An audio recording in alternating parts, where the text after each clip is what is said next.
Kenapa harus beli pen ini? Kalau misalnya jadi kita meskipun hilang kita nggak punya tanggung jawabnya banyak. Oh, gitu ya. Kalau misalnya kita beli yang kayak on blank atau apa hilang pusing sendiri juga. Oh, ya kan? oke. Model mahal gitu. Oke. 5.000 dapat lagi. Oke. Apa yang coba Bapak ini katakan dengan pennya? Murah. Betul?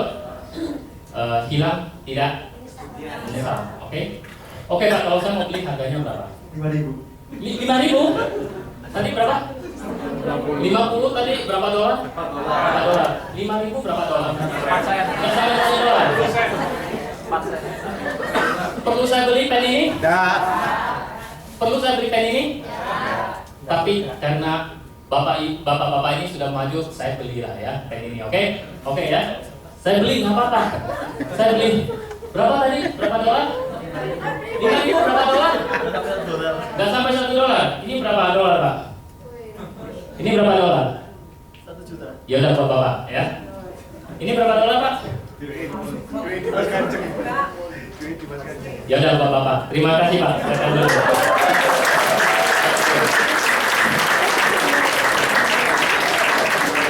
Tadi ada nenek-nenek yang keren maju ya? Iya. $1 juga. Itu $1 juta dolar beneran. Dolar NTRT, oke? Bukan dolar Amerika. Ada yang mau dolar lagi?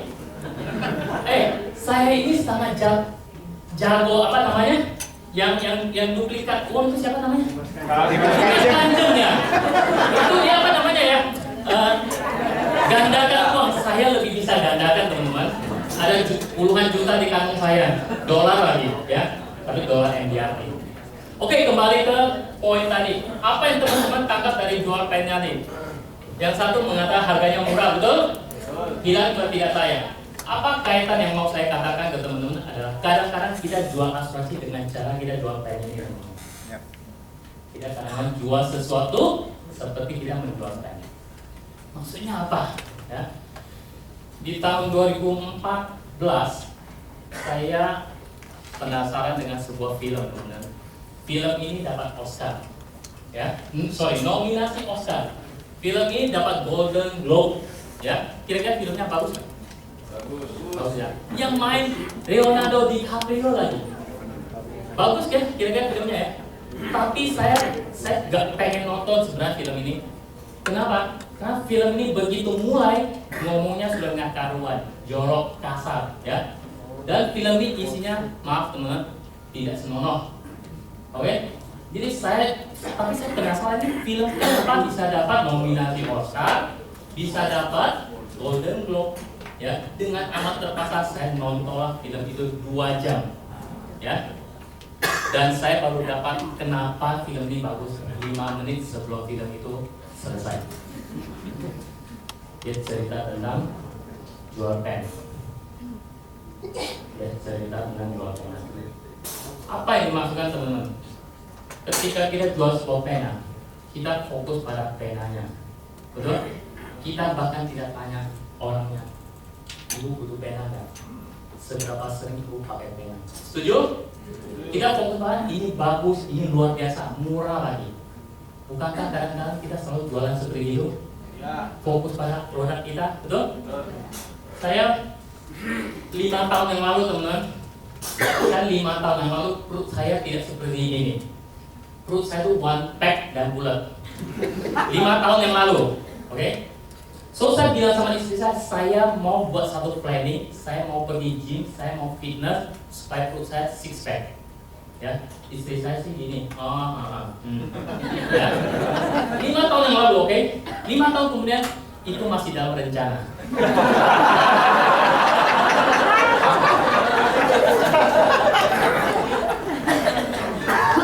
Suatu hari, alasannya sederhana.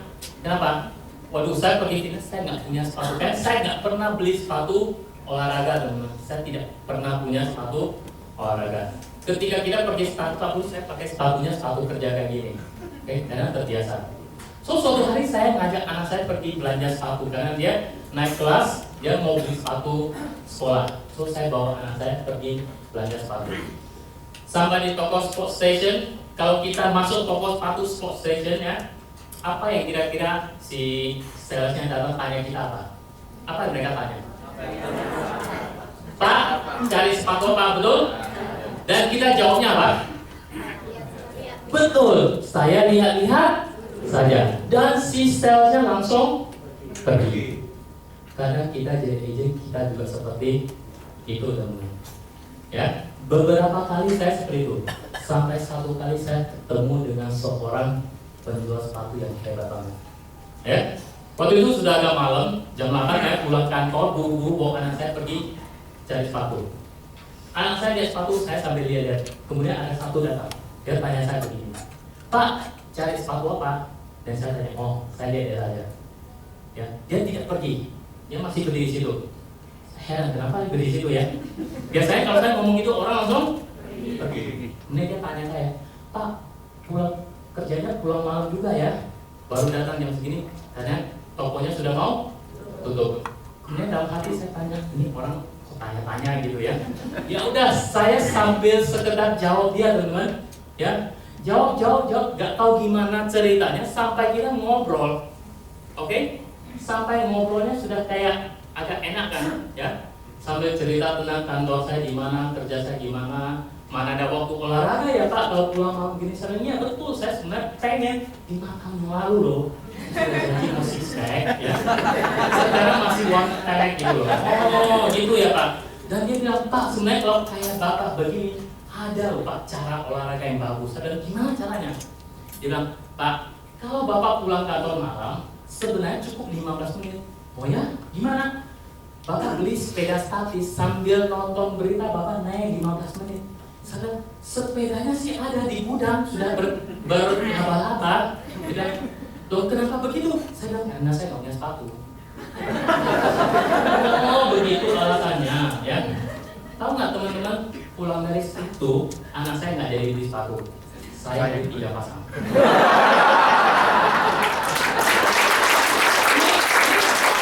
Ini benar. Kenapa demikian? Dia tidak jual sepatu ke saya, teman-teman. Orang ini seperti jual pen. Dia tidak jual pen ke saya. Dia jual apa yang saya mau. Apa yang saya mau? No, saya mau six pack. Saya bukan mau sepatu. Anda ngerti maksud saya? Saya tidak mau beli sepatu. Saya mau olahraga. Saya mau six pack. Oke, so pulang dari situ saya beli 3 pasang sepatu. Saya beli 1 pasang pakai buat indoor, 1 pasang lagi dia bilang sama saya gini, weekend ngapain aja Pak? Weekend kadang-kadang saya ada di rumah. Oh ya, lari komplek bisa gak Pak? Bisa. Ini Pak, cocok 1 lagi. Okay? Ini buat di ruangan naik sepeda. Ini 1 lagi buat lari di komplek. Kita nanya, emang beda? Beda Pak.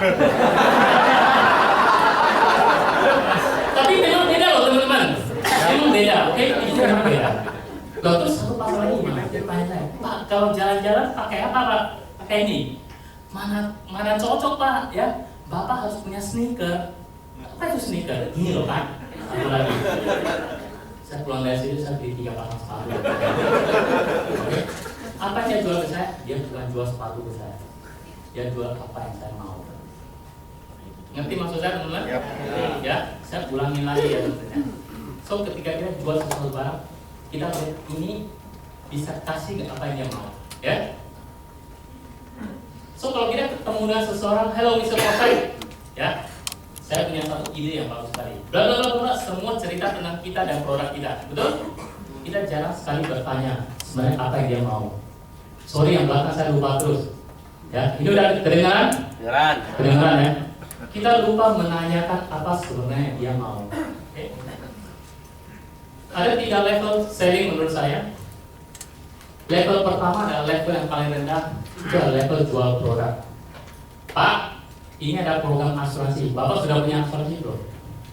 Kalau ada agent jual dengan cara begitu, itu adalah level jual yang paling rendah, teman. Dulu tahun pertama, tahun kedua kita mempelajari cara jual ini dengan cara yang sangat keras. Makanya kita kerja dengan sangat amat keras, ya. Bukan kerja cerdik teman-teman, tidak kerja keras. Karena apa? Kita menjual produk. Level kedua adalah level kita menjual benefit. Pak, Bu, kita ada keluaran produk terbaru, manfaatnya luar biasa, cashless, ya, tanpa uang jaminan, bla bla bla bla bla. Kita jual apa? Kita jual benefit. Ada yang salah dengan jual benefit? Tidak ada. Tapi sekali teman-teman, kita tidak pernah tanya orang sebenarnya apa yang dia mau. Setuju ya? Level yang tertinggi sebenarnya kita menjual value. Tadi Pak Gandung sudah mengcover kita jual value. Value apa yang sebenarnya orang itu mau, ya? Kalau cerita value susah saya cerita. Saya mau kasih satu case tadi. Ada satu agent saya closing PIA 20 juta. Closing PIA 20 juta. Suatu hari saya tahu dia closing dan saya datang dan selamat ya, closing PIA 20 juta. Saya selalu tanya, kenapa orang itu ngambil PIA 20 juta? Dan dia, agent saya cerita, oh orangnya sih bilang mau bantu saya saja. Oh gitu ya? Terus saya tanya, orangnya usia berapa? 60 tahun. Hah? 60 tahun, ambil PIA 20 juta. Dia kerja apa? Dia itu dosen dan dekan di universitas. 60 tahun ya.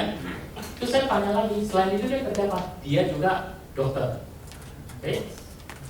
Saya bilang sama istri saya, kapan kamu mau ngantar polis? Saya mau ikut. Dia bilang, oh iya, 2 hari 3 hari lagi saya mau ngantar. Dan saya ikut. Waktu saya ikut agent saya ini untuk ngantar polis PIA tersebut, saya bilang sama agentnya, kamu jangan bilang sama orang itu, saya ini manajer kamu, bilang aja kita ini teman. Saya pas lagi temenin kamu. Oh iya. So waktu kita ketemu dengan nasabahnya ABPIA itu, nasabahnya memang sudah nenek-nenek teman-teman, oke? Sudah agak tua, oke? Kemudian waktu kita antar polis juga dia mau bilang, oh sudah jadi ya, udah terima kasih ya. Taruh, ayo makan, ya. Jadi dia lihat pun tidak teman-teman, lihat pun tidak.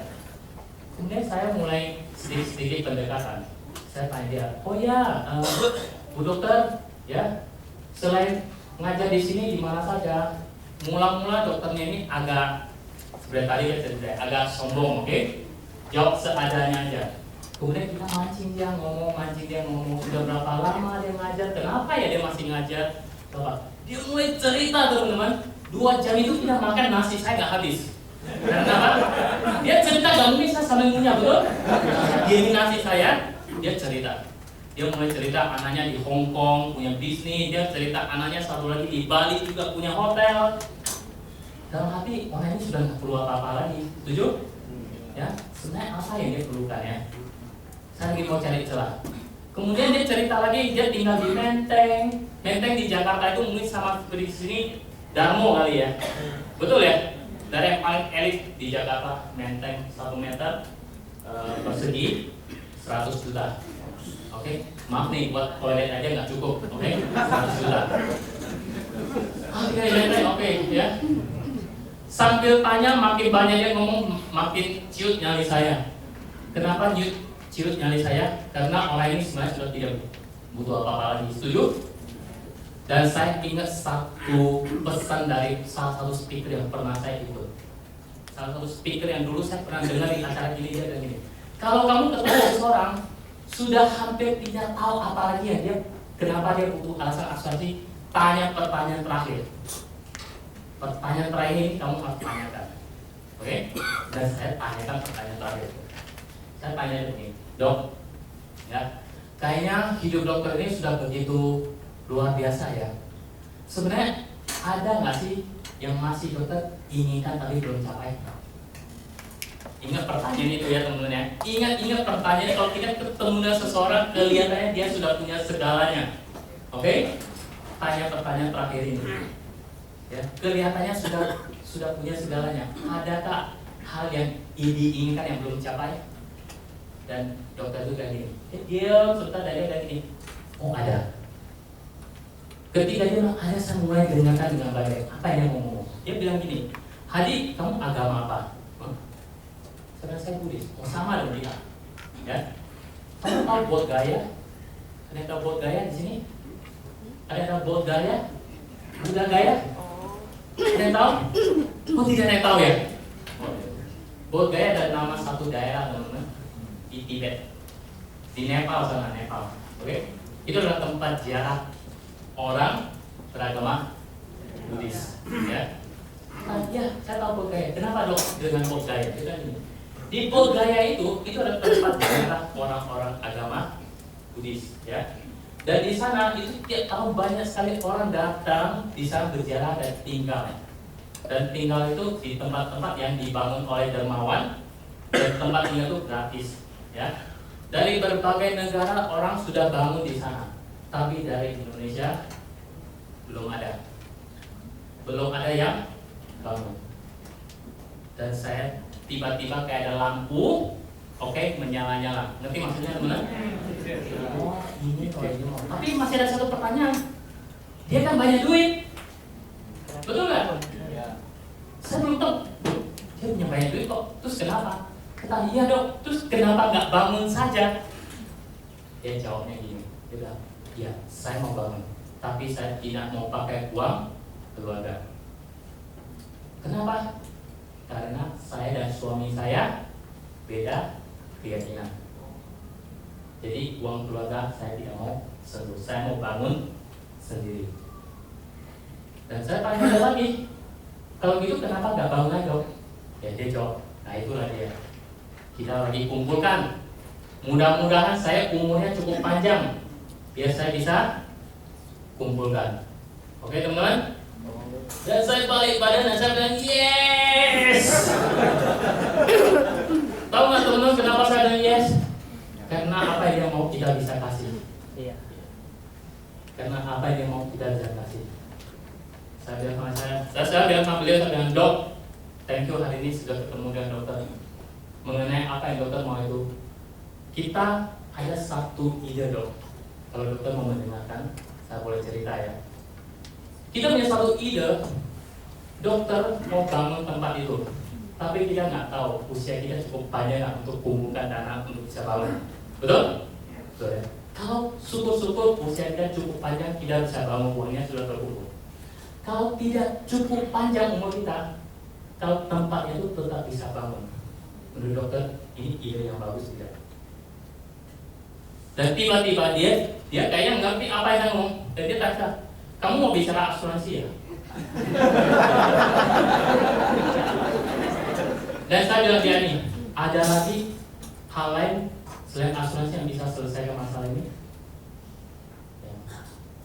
Dia diam, kita semua diam. Oke, agent yang saya ikut tuh lebih diam lagi dari awal sudah diam.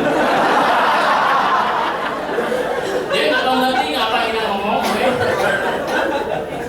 Dan dokter itu tanya begini, kalau saya mau segini, kalau saya mati ada uang segini untuk bangun itu, berapa yang harus saya bayar? Oke teman-teman, hari itu tidak closing dia teman-teman. Oke, hari itu tidak closing dia untuk life insurance 3 miliar.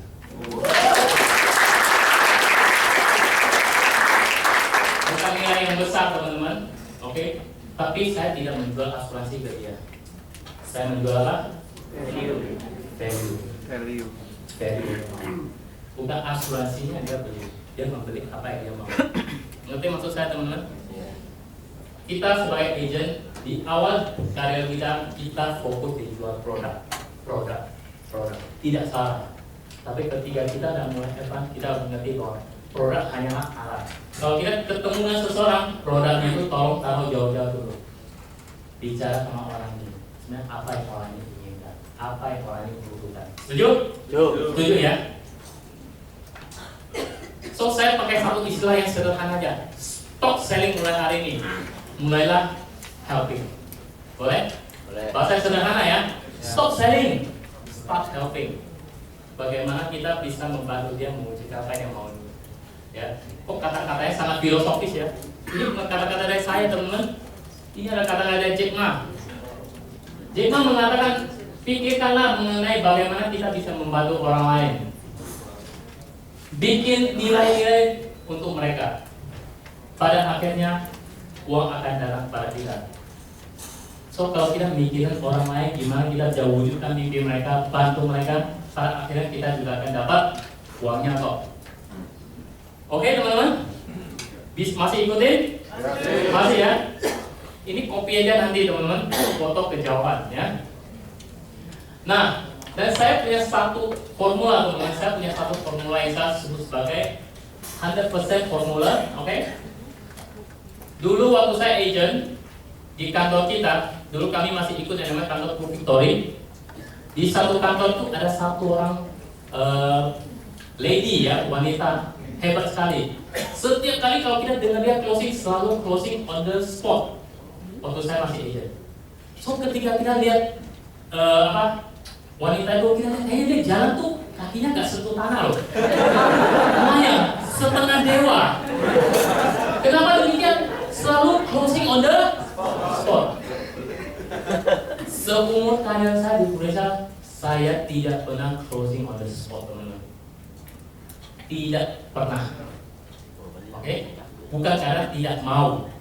Karena seperti tadi Dr. Danung tadi bilang, kalau kita closing on the spot, sebenarnya kita hanya sekedar dapat, tidak benar-benar tahu ini membantu dia atau tidak.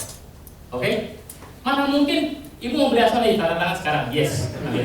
Mana bisa, betul nggak? Ya? Asal-asalan, saya bikin loh buat ibu 500, 1 juta, 2 juta, 3 juta, 4 juta. Ibu mau pilih yang mana? Apa ini? Tanya dia aja nih butuh apa aja belum? Betul nggak? Ngerti nggak saya? Jadi kalau nyuruh dulu ya, saya pikir ini Dewi yang setengah melayang. Oh ternyata kayak begitu. Baru mengerti setelah waktu berjalan. Oke? Kalau tidak, dulu kita mengagung-agungkan seseorang yang sebenarnya tidak melakukan apa-apa untuk klien tersebut. So ada saya sebut my 100% formula, teman-teman. 40% dari kesuksesan kita sebenarnya adalah dari bagaimana kita bisa membangun satu hubungan yang saling percaya, hubungan baik. 40%. Kalau kita ketemu seseorang, tolong teman-teman, produk asuransi Budeja taruh di luar, tinggalkan di mobil kita, oke? Ketemu orang, benar-benar satu secara tulus saya mau bangun hubungan yang baik sama orang ini dulu. Dia percaya saya percaya dia. Oke? Bagaimana kita tahu hubungannya baik? Kalau orang sudah bilang, hari kamu berapa lama ya? Saya sibuk. Berarti jangan bicara apa-apa teman. Jangan bilang, Pak saya waktu cuma 15 menit, saya coba ya. Kayak saya dulu dong, ya. Kebetulan hantam tembok dan temboknya yang pecah, bukan kepala saya yang pecah. Ya, tapi kebanyakan kaki yang pecah. Karena apa? Kita coba-coba bangun hubungan dulu teman-teman.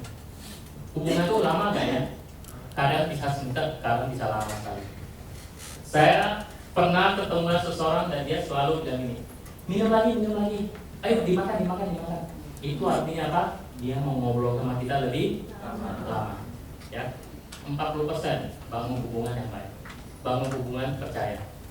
30% berikutnya itu adalah kita bisa mengidentifikasi masalah mereka itu apa atau tidak. Kita harus bisa identifikasi orang ini masalahnya di mana sih. Jangan hanya Pak, kita punya program 2 juta sebulan, ya. Nanti kalau meninggal dapat 2 juta, sakit kritis dapat 1 juta, kecelakaan dapat 2 juta. Itu sudah kayak program kita dulu ya. Ngajarin sudah kayak begitu teman. Tidak demikian. So cari tahu sebenarnya orang ini punya masalah apa sih? Dia butuh nggak asuransi? Jangan-jangan dia nggak butuh asuransi kok, betul? Itu udah kaya raya dia mana butuh asuransi? Bangun hubungan 40%, cari masalahnya, sebenarnya dia punya masalah. Kalau dia sakit masuk rumah sakit, masalah nggak? Kalau nggak masalah, berarti dia nggak ada masalah. Kalau dia sakit kritis, tidak punya penghasilan, masalah buat dia nggak? Kalau tidak masalah, dia tidak perlu berasuransi. Kalau dia meninggal, dia tinggalkan masalah nggak?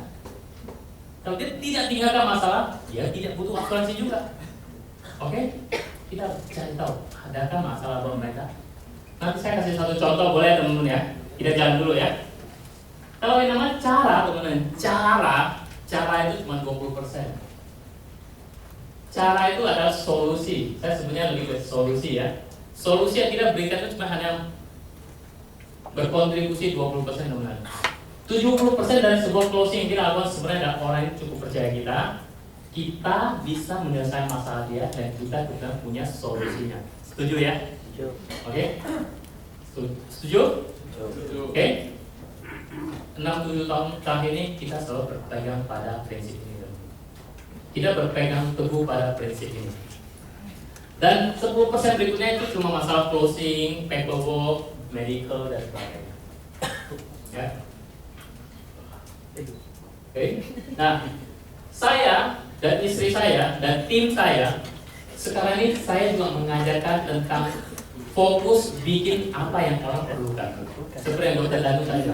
Kalau dia hanya butuh rumah sakit, bikin hanya rumah sakit. Jangan segalanya dikasih. Oh enggak, dia fokus dia perlunya PHS dan budgetnya cuma segini, bikin PHS ya PHS saja. Kalau dia sudah punya PHS, dia bikin fokus sakit kritis saja. Kalau dia punya hutang, dia meninggalnya tinggalkan hutang buat keluarga dia, bikin life insurance saja. Ya. Jadi saya sebutnya adalah segitiga proteksi. Yang paling basic adalah yang berhubungan dengan biaya rumah sakit. Yang paling basic. Jika seseorang masuk rumah sakit dan itu timbul masalah buat dia dan keluarga dia, dan kita harus sarankan dia harus punya plan rumah sakit. Oke? Jika orang ini sakit, nggak bisa kerja dan sakitnya serius, kita harus saranin dia punya income protection atau crisis cover. Jika orang ini meninggal dan dia tinggalkan masalah buat orang lain, kita sarankan dia harus punya life insurance. Contohnya kayak gimana? Saya tinggalkan slide-nya ya teman-teman ya. Oke? Ini adalah satu artikel saya ngambil dari detik.com. Ini artikel real, bukan karangan saya sendiri. Ini ada 5 artikel teman-teman. Ini adalah artikel ketiga. Sebenarnya teman-teman bisa searching di Google, bukanya google.detik.com, kemudian search yang namanya Jupe, ya, Jupe sakit. Ini akan muncul 5 atau 6 artikel yang sama. Ini adalah artikel ketiga yang saya ngambil. Judulnya adalah jalani pengobatan di Singapura, Jupe terlilit banyak hutang. Artikel keempat kalau nggak salah judulnya ini, Jupe sudah menjual rumah untuk bayar biaya pengobatannya. Kalau saya tidak salah ya, teman-teman. Seseorang yang begitu hebat ketika dia masih sehat, penghasilan begitu besar, setuju? Yep. Tapi begitu sakit, uang tak masuk, semua uang harus dia keluarkan. Nah kalian teman-teman ya, ini baru satu contoh public figure. Contoh yang lain ada lagi nggak? Yang berikutnya ini, ya, Olga.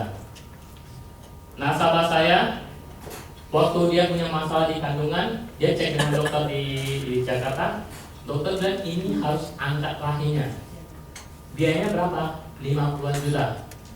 Kemudian keluarganya berdiskusi dan keluarganya bilang ini, oke, kalau gitu kita jangan di Indonesia. Kenapa?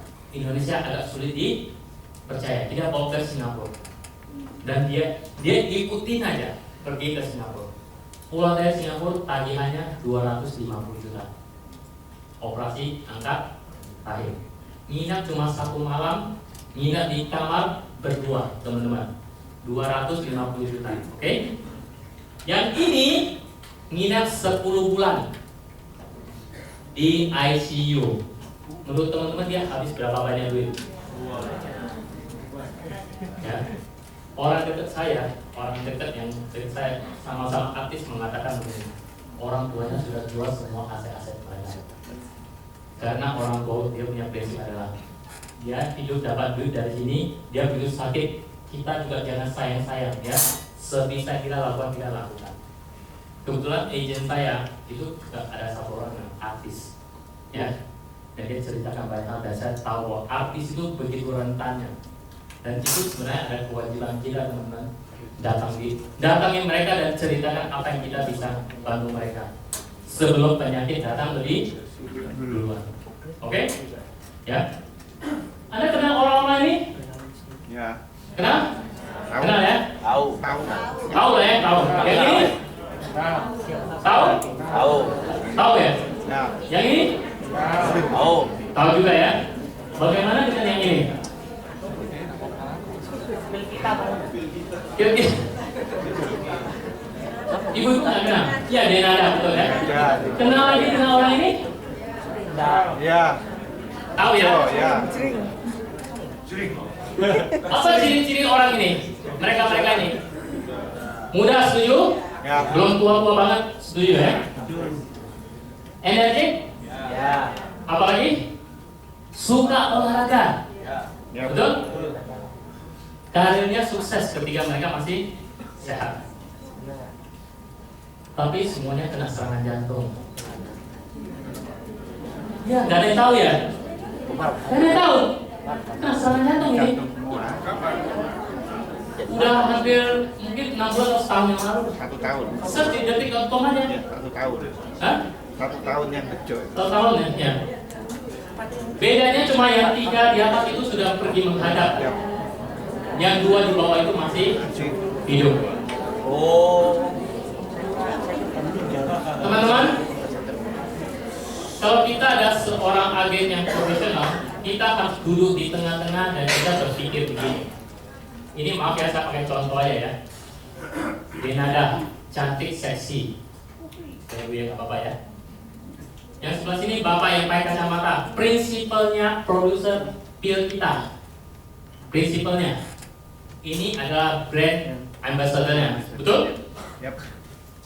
Pil kita, minumlah pil kita, membuat Anda kuat, istri senang, ya begitu ya. Saya nggak berani ngomong kuat, Pak. Betul begitu? Betul ya?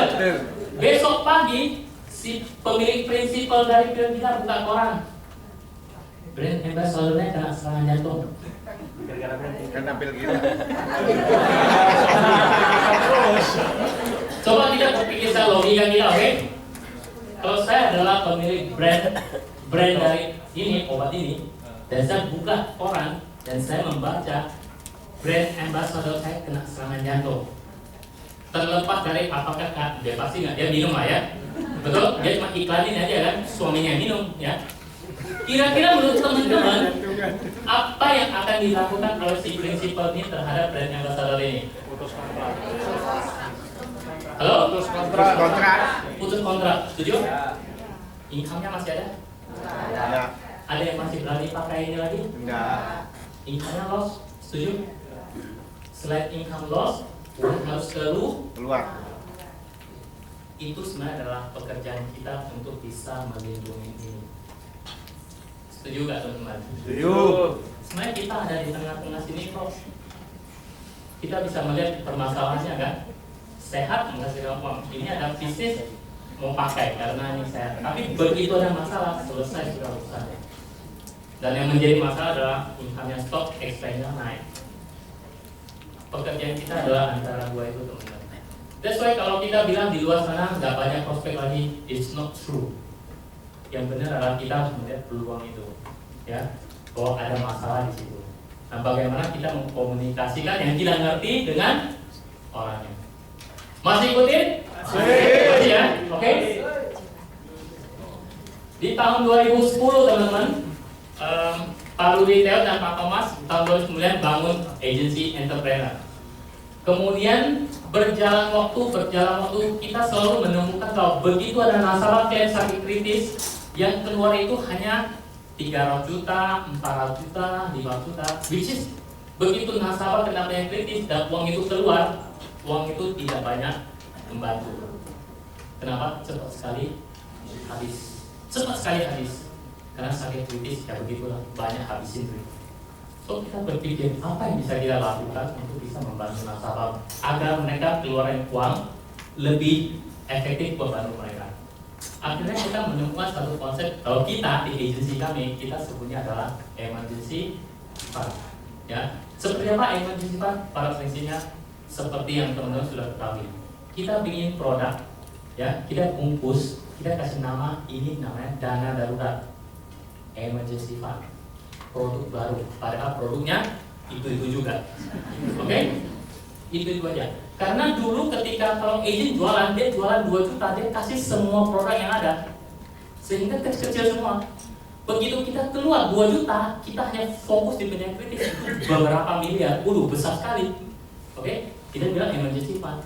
Dan ketika kita mulai komunikasinya itu ke calon nasabah atau nasabah kita, untuk major, upgrade atau ambil yang baru, mereka itu merasa senang sekali. Ini keluar uang kecil tapi dapatnya besar, ya.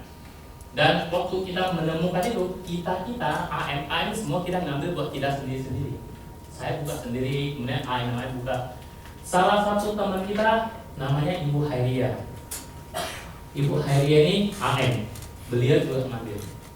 Ya, di tahun 2010 kita tidak pernah menyangka di antara kita akan ada yang kena sakit kritis. Di 2011 Ibu Haria kena kanker paru. Beliau sudah tidak ada hari ini, ya. Tapi yang terjadi adalah kita melihat betapa hebatnya program yang kita ciptakan ini. Beliau kena kanker paru stadium 4, tidak punya tanda apapun karena orangnya sehat, orangnya selalu jaga kesehatan, tidak merokok, tapi bisa kena kanker paru. Dari mana kankernya? Tidak ada yang bisa jawab. Tapi yang jelas adalah ketika 3 minggu setelah dia didiagnosa keluar, 3 minggu kita proses, uangnya cair teman-teman, 1,7 miliar. Ya. Dan uang itu dipakai untuk berobat ke Guangzhou, ke Futa Hospital, bolak-balik 4 kali. Terakhir beliau meninggal. Tapi anyway, kalau tidak ada uang itu mungkin harus jual rumah, jual aset yang lain, teman-teman. Dan mulai momen itu kita semakin yakin bahwa ini adalah jawaban untuk orang-orang di luar sana. Oke? Suatu hari saya pergi ketemu satu orang referensi. Nasabah saya mengatakan, Hadi, orang ini kayak kemarin tanya-tanya tentang asuransi, boleh nggak kamu ketemu dia? Saya bilang, boleh-boleh aja. Oke, kita ketemu, ya. Waktu saya datang, dia bingung. Loh, kenapa ketemu saya? Loh, saya juga bingung. Kenapa kamu yang minta saya ketemu? Oke? Dia bilang, aduh teman gua kerjain gua nih. Dia kerjain gua. Kenapa? Dia suruh gua beli asuransi, gua sudah banyak. Dan dia bilang, lu coba dengerin dulu. Ternyata dia panggil luar datang Hadi. Lu gak percaya nih gua keluarin. Dia keluarin polisnya teman-teman. Dia jejerin. Oke? Waduh, saya lihat keren juga ya. Ada Prudential, AXA, AIA, oke? Bumi Putra. Saya foto ya Pak. Oke, saya foto stres ya. Dia bilang, kalau lu mau ngomong asuransi, nggak usah lah, gue udah banyak. Saya bilang, saya nggak akan ngomong asuransi Pak. Oke? Saya ngomong. Tapi saya boleh tanya satu pertanyaan nggak Pak? Dia bilang, apa itu? Bapak tahu isinya apa nggak di sini? Pertanyaan sederhana, betul nggak teman-teman? Pernah nggak tanya ini ke nasabah kita? Pernah ya? Kira-kira jawabannya apa? Saya tidak tahu. Dan saya tanya dia lagi, Bapak kenapa tidak tahu? Tahu nggak Pak? Bingung dong. Saya tanya dia kenapa dia tidak tahu, coba. Ini namanya lu kerjaan gua ya, betul ya? Saya bilang tidak. Saya serius Pak, Bapak tahu nggak kenapa Bapak nggak tahu isinya Pak? Bukan. Saya tanya, Pak, sorry ya Pak, mau tanya ini Indonesia ya Pak. Kalau ini isinya 5 miliar, Bapak bisa lupa nggak? Dia bilang, oh enggak sebesar itu. Kalau ini ada isi 2 miliar, Bapak bisa lupa nggak? Dia juga jawab, enggak ada sebesar itu. Kalau ini ada, semua saya tanya dia bilang, kayaknya nggak ada yang sebesar itu. Jadi intinya ini sebesar berapa Pak? Dia bilang, gua nggak tahu sama sekali. Sekarang gini, mau nggak saya bantu? Saya bawa pulang, saya pinjam, oke? 2 hari saya kembalikan. Jadi saya bawa pulang, kita review polisnya. Isinya, yang ini aja yang agak besar teman-teman. Ini yang warna hitam ini dari Singapura, oke? Ini asuransi jiwa, hampir 1 miliar. Kalau yang lain-lain ini dikumpulkan semua, ini lebih paling parah ini. Ini yang paling tua di Indonesia, tapi paling kecil 25 juta. Ini nggak jelas, saya baca saya nggak ngerti. Okay? Yang lain-lain nggak jelas, Indonesia saya paling ngerti, kecil banget. So saya kasih tahu Pak, Bapak punya polis begitu banyak.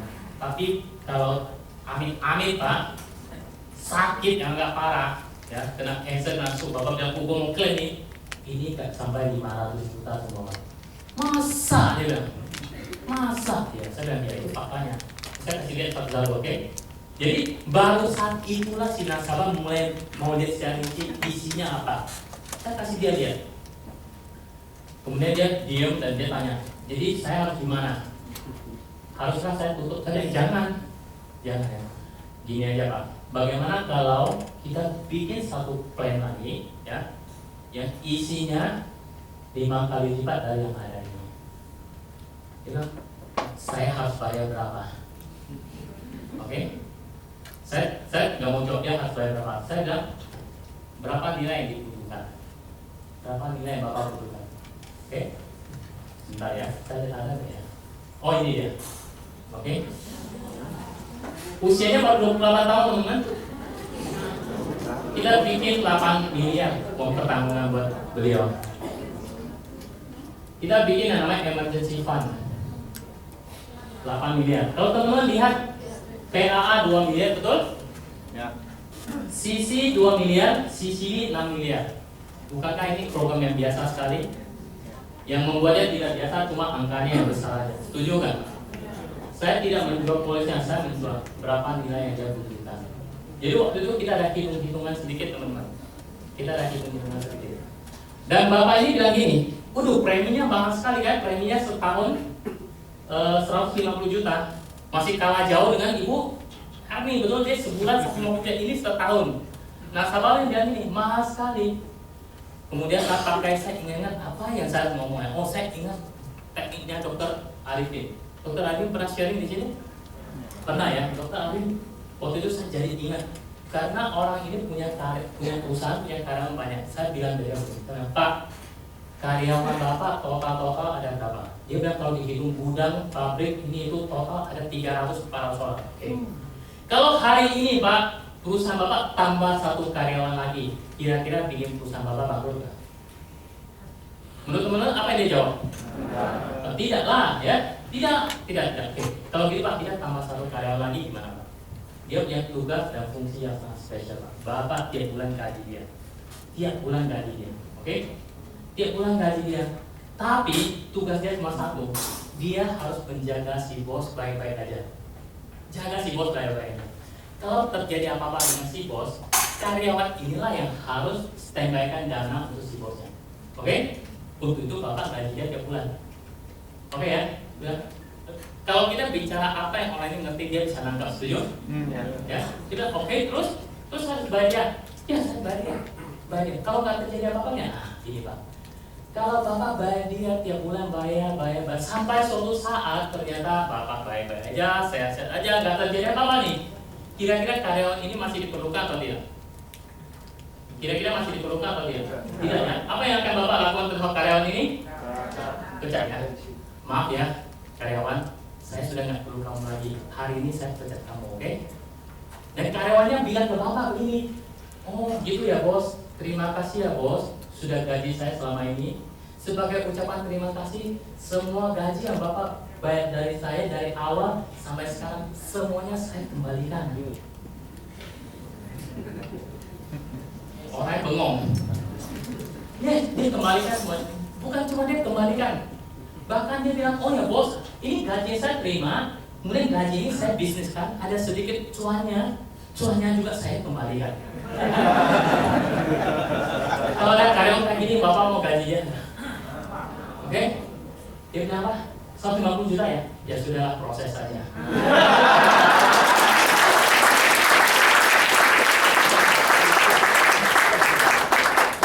Saya tidak jual asuransi ke dia teman-teman, saya jual value-nya. Oke? Kalau saya bilang ke dia 5 juta, dia pasti nggak mau beli. Dia beli karena saya ngomong 8 ini. Sebenarnya kita ngomong waktu itu angkanya jauh lebih besar teman-teman. Cuma di tahun 2015 Prudential ada satu batasan. Lewat dari 8 miliar, nasabah harus kasih dokumen. Yes, dokumen. Dan dia bilang, selembar pun gua nggak bakal mau kasih. Ya sudah Pak, second dulu sampai 8 miliar aja. Oke? Dan belakangan kita baru tahu ternyata sekarang sudah bisa sampai dengan maksimal 15 miliar ya. Tidak perlu dokumen apapun. Jadi kita lagi approach untuk supaya orang ini mau naikin lagi ke 15 miliar teman-teman. Oke? Apakah caranya sangat canggih-canggih sekali? Biasa-biasa betul? Kita bicara dengan apa yang tentang orang ini mau. Setuju ya? Setuju ya teman-teman ya? Bisa diikuti? Bisa dilakukan? Bisa ya? Oke. Case study yang berikutnya. Saya mau cerita case study ini adalah seorang nasabah yang bukan nasabah saya. Okay. Saya punya agent lagi. Jadi itu apa? Saya punya agent. Oke ya? 3 level ini hilang semua. Jadi nasabah-nasabah mereka akhirnya mau tidak mau kami yang harus servicing. Setuju ya? Suatu hari nasabah ini telepon dan dia bilang gini, dengan Pak Hadi ya? Saya bilang, oh iya Pak, ya. Gimana Pak? Dari siapa? Oh nama saya inilah, dia ceritain. saya dulu masuk asuransi sama si Anu, ya. Bisa nggak saya mau ubah kartu kredit saya? Oke? Hal yang sering sekali terjadi di bisnis kita, setuju teman-teman? Nah, sama mau ubah kartu kredit saya. Oh iya, bisa Pak, ya. Kalau saya mau simple teman-teman, saya bilang ke asisten saya, kamu tolong datang ke sini, ketemu si bapak ini, ganti tanda tangan. Saya nggak perlu datang. Bisa? Bisa ya. Saya bilang ke nasabahnya, saya yang mau datang, ya.